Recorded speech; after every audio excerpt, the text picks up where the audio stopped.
Hello everyone, മറ്റൊരു വീഡിയോയിലേക്ക് എല്ലാവർക്കും സ്വാഗതം. ഇന്ന് നമ്മളൊരു ക്വസ്റ്റ്യൻ ഡിസ്കഷൻ ആണ് ചെയ്യാൻ പോകുന്നത്. പല ആളുകൾക്കും DHA, ഹാദ് അതല്ലെങ്കിൽ എൻക്ലെക്സ് RN തുടങ്ങിയ കോമ്പറ്റേറ്റീവ് എക്സാംസിൽ കുറച്ച് ഡിഫിക്കൽട്ടി ഫീൽ ചെയ്യാറുണ്ട്. അതിൻ്റെ ഒരു പ്രധാനപ്പെട്ട കാരണം എന്ന് പറഞ്ഞാൽ നമ്മളുടെ നഴ്സിംഗ് കോഴ്സുകളിൽ എക്സാംസ് എന്ന് പറയുന്നത് ഷോർട്ട് ആൻസേഴ്സ് അതല്ലെങ്കിൽ എസ്സേ ടൈപ്പ് ഓഫ് ക്വസ്റ്റ്യൻസ് ഒക്കെയാണ് കൂടുതലായിട്ട് ഉണ്ടാകാറുള്ളത്. മൾട്ടിപ്പിൾ ചോയ്സ് ക്വസ്റ്റ്യൻസിന്റെ എണ്ണം വളരെ കുറവാണ്. ഇനി ഉണ്ടെങ്കിൽ തന്നെ വളരെ സ്ട്രെയിറ്റ് ഫോർവേഡ് ആയിട്ടുള്ള 4 ഓപ്ഷൻസ് ഉണ്ട്. അതിൽ 3 ഓപ്ഷൻസ് തീർച്ചയായിട്ടും തെറ്റും, ഒരു ഓപ്ഷൻ തീർച്ചയായിട്ടും ശരിയും ആയിട്ടുള്ള അത്തരം മൾട്ടിപ്പിൾ ചോയ്സ് ക്വസ്റ്റ്യൻസ് ആണ് നമ്മൾ ഈവൻ നഴ്സിംഗ് കോഴ്സിലായിക്കോട്ടെ അതിന് മുൻപ് നമ്മൾ സ്കൂളുകളിലും ഒക്കെ മൾട്ടിപ്പിൾ ചോയ്സ് ക്വസ്റ്റ്യൻസ് ആൻസർ ചെയ്തിട്ടുണ്ടെങ്കിൽ നമ്മൾ കൂടുതലായിട്ടും പരിചയപ്പെട്ടിരിക്കുന്നു. അതേസമയം പ്രത്യേകിച്ച് നമ്മളുടെ എൻക്ലെക്സ് RN എക്സാമിലൊക്കെ പലപ്പോഴും നിങ്ങൾ ശ്രദ്ധിച്ചിട്ടുണ്ടായിരിക്കും, മിക്കവാറും ക്വസ്റ്റ്യൻസിലൊക്കെ ഓപ്ഷൻസ് വന്നിരിക്കുന്നത് ചില ഓപ്ഷൻസ് ഈവൻ പോസിബിൾ ആൻസേഴ്സ് ആകാം. ആൻഡ് നമ്മൾ ചെയ്യേണ്ടത് അതിനകത്ത് ഏറ്റവും ബെസ്റ്റ് ആയിട്ടുള്ള അല്ലെങ്കിൽ ഏറ്റവും ആദ്യം ചെയ്യേണ്ടത് അങ്ങനെയുള്ള ഓപ്ഷൻസ് ആയിരിക്കണം നമ്മൾ തിരഞ്ഞെടുക്കേണ്ടത്. ഓക്കെ, അപ്പൊ അങ്ങനെ വരുമ്പോഴത്തേക്കും കുറച്ച് നമ്മൾക്ക് ഇതാണോ എന്ന് ഒരു ഡിഫിക്കൽട്ടി അല്ലെങ്കിൽ അത് തിരഞ്ഞെടുക്കാൻ ഒരു ബുദ്ധിമുട്ട് പല ആളുകൾക്കും ഫീൽ ചെയ്യാറുണ്ട്. അപ്പൊ അതുകൊണ്ട് തന്നെയാണ് ഈ ക്വസ്റ്റ്യൻ ഡിസ്കഷൻ വളരെ പ്രധാനമാകുന്നത്. ഓക്കെ, ഇനി ഈ ക്വസ്റ്റ്യൻസിന് ആൻസർ ചെയ്യണമെങ്കിൽ തീർച്ചയായിട്ടും നമ്മൾക്ക് തിയറി നോളജ് ഉണ്ടായിരിക്കണം. അതോടൊപ്പം തന്നെ ഞാൻ എപ്പോഴും പറയുന്ന ടെസ്റ്റ് ടേക്കിംഗ് സ്കിൽ നമ്മൾ ഡെവലപ്പ് ചെയ്യേണ്ടതുണ്ട്.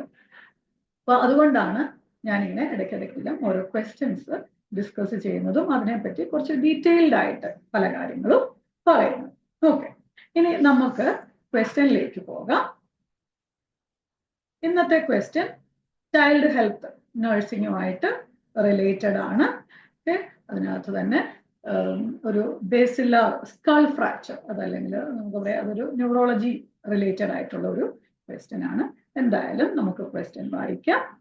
The nurse is assigned to care for an 8-year-old child with a diagnosis of a basilar skull fracture. The nurse reviews the healthcare providers, that is HCP's, prescriptions and should contact the HCP to question which prescription. ഇവിടെ നമ്മൾ നേരത്തെയൊക്കെ discuss ചെയ്തിട്ടുള്ളതുപോലെ പുതിയതായിട്ടൊക്കെ വന്നിരിക്കുന്ന സബ്സ്ക്രൈബേഴ്സിനെ കൂടെ ഉദ്ദേശിച്ചുകൊണ്ട് ഞാൻ പറയുകയാണ്, നമ്മൾ ഇങ്ങനെ ഒരു ക്വസ്റ്റ്യൻ കാണുമ്പോൾ ഈ ഒരു ക്വസ്റ്റ്യന് 3 പാർട്സ് ആണുള്ളത്. അതായത് ഒരു ഇവന്റ് പാർട്ട് എന്ന് പറഞ്ഞാൽ എന്താണ് ഈ ക്വസ്റ്റ്യന്റെ ഒരു കോണ്ടെക്സ്റ്റ്. ഇവിടെ the nurse is assigned to care for an 8-year-old child with a diagnosis of basilar skull fracture. ഇതാണ് ഇവിടുത്തെ ഈവന്റ്. അപ്പോൾ നമ്മൾ അതൊന്ന് മൈൻഡിൽ ഒന്ന് പിക്ചറൈസ് ചെയ്യണം.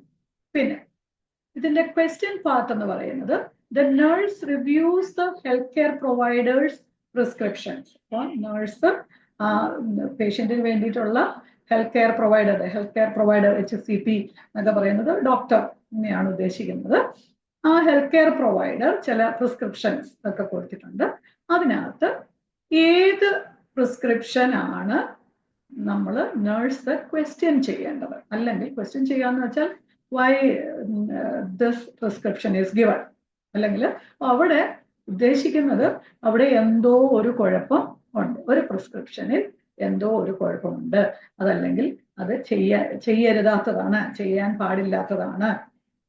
നമ്മളുടെ ടെസ്റ്റ് ടേക്കിംഗ് സ്ട്രാറ്റജീസ് പറഞ്ഞപ്പോൾ ഞാൻ പറഞ്ഞിരുന്നു positive event queries and negative event queries.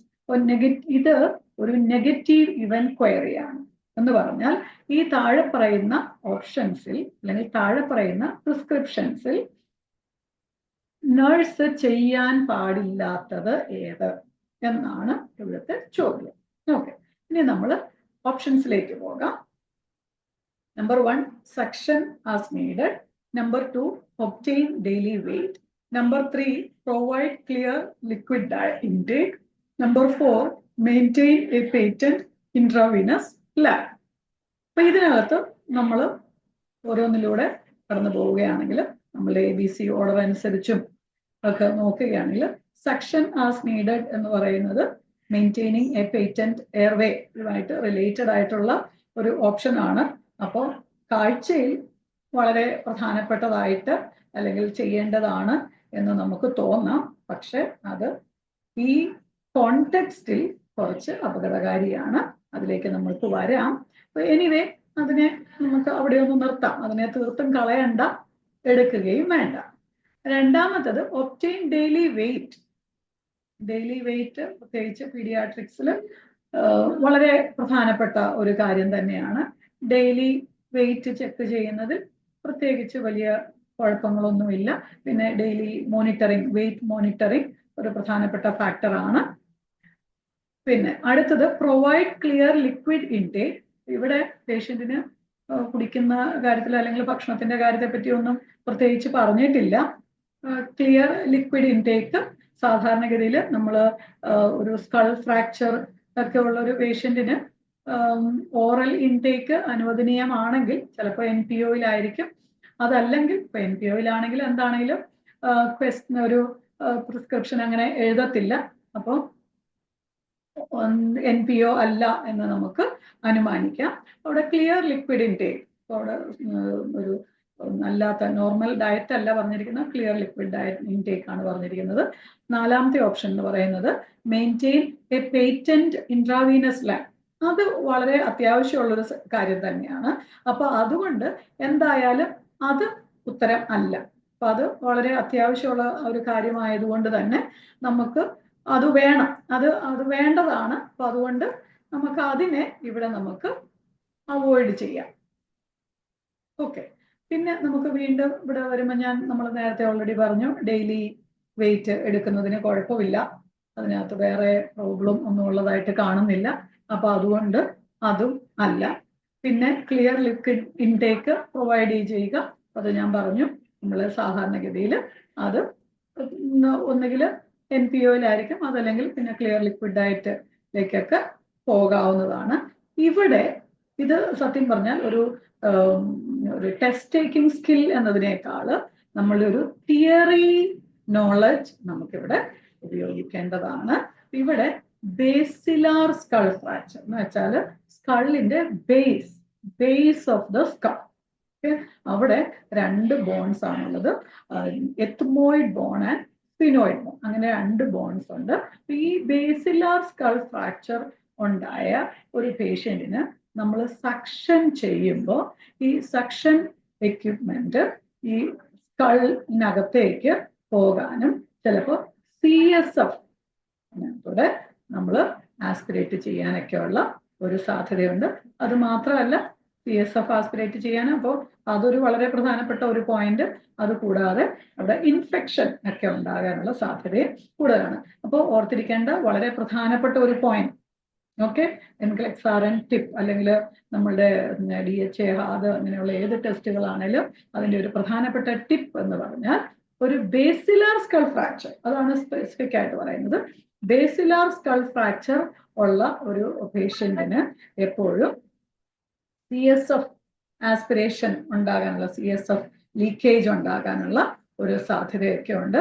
അപ്പൊ അതുകൊണ്ട് അങ്ങനെ CSF ലീക്ക് ഇല്ല എന്ന് കൺഫേം ചെയ്യുന്നത് വരെ, അതല്ലെങ്കിൽ ബേസിലാർ സ്കൾ ഫ്രാക്ചർ ഉള്ള ഒരു പേഷ്യന്റിന് നമുക്ക് സക്ഷൻ ചെയ്യാൻ പാടില്ല. അപ്പൊ അതുകൊണ്ട് ആ ഒരു പ്രിസ്ക്രിപ്ഷൻ ആണ് നമ്മൾ ക്വസ്റ്റ്യൻ ചെയ്യേണ്ടത്. ഓക്കെ, അപ്പൊ ഇവിടുത്തെ കറക്റ്റ് ആൻസർ എന്ന് പറയുന്നത് സക്ഷൻ ആസ് നീഡഡ് ആണ്. അപ്പൊ ഇവിടെ നമ്മൾ ഓർക്കേണ്ട ഒരു കാര്യം, ചില ഓപ്ഷൻസ് കാണുമ്പോൾ നമുക്ക് ഇത് വളരെ കൃത്യമായ ആൻസർ, അല്ലെങ്കിൽ ഇത് ഇപ്പൊ ഇവിടെ നമ്മൾ നെഗറ്റീവ് എൻക്വയറി ആണ്, ചെയ്യരുതാത്ത ഓപ്ഷൻ ഏതാണെന്നാണ് നമ്മൾ ഇവിടെ തപ്പിക്കൊണ്ടിരിക്കുന്നത്. അപ്പൊ ഇത് കാണുമ്പോൾ നമ്മൾ തീർച്ചയായിട്ടും വേണ്ടതാണ് എന്നാണ് നമ്മൾക്ക് തോന്നുക. പക്ഷെ please remember, in basilar skull fracture no suction. Okay, അതിന്റെ റീസൺ മനസ്സിലായി എന്ന് വിചാരിക്കുന്നു. ഓക്കെ, അപ്പൊ നിങ്ങൾക്ക് ഇത് യൂസ്ഫുൾ ആയി എന്ന് ഞാൻ കരുതുന്നു. ഓക്കെ, മറ്റ് വീഡിയോസുമായിട്ട് ഉടനെ വരുന്നതായിരിക്കും. നിങ്ങൾ ഈ കാര്യം ഓർത്തിരിക്കുക. ഇതുപോലുള്ള മറ്റു ക്വസ്റ്റ്യൻസ് ഒക്കെ നമ്മൾ ഡിസ്കസ് ചെയ്യുമ്പോൾ എപ്പോഴും പ്രധാനപ്പെട്ട പോയിന്റുകൾ നിങ്ങൾ ഓർത്തു വെക്കണം. ഓക്കെ, നിങ്ങൾക്ക് കാര്യം മനസ്സിലായി എന്ന് ഞാൻ വിചാരിക്കുന്നു. മറ്റൊരു വീഡിയോയുമായിട്ട് ഉടനെ വരുന്നതായിരിക്കും. Thank you for watching.